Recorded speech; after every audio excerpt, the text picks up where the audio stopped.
Assalamualaikum warahmatullahi wabarakatuh. Hai teman-teman, kembali lagi di channelnya Anak Sabang. Kita lihat sekarang ini kapal pesiar bernama Albatros akan berlabuh ke Sabang sebentar lagi.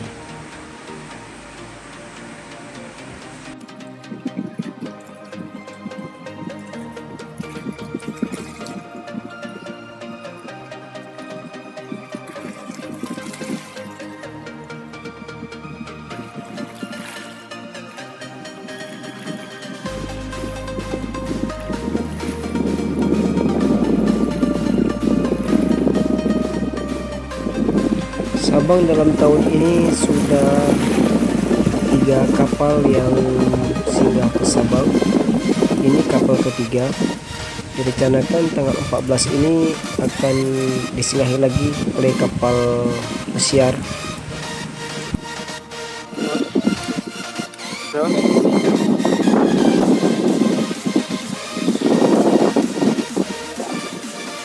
Kapal ini akan berangkat pada jam 19.30 malam ini dengan tujuan Maladewa atau Phuket, Thailand. Kita lihat mobil dan becak telah disiapkan oleh panitia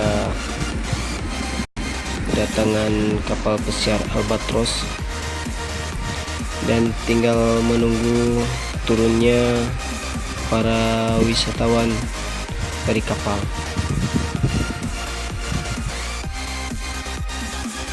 Sebelumnya kapal ini pernah singgah juga di Sabang pada tahun 2015, dan kapal ini bernama Albatros, satu perusahaan dengan kapal Artania yang berbobotnya lebih besar.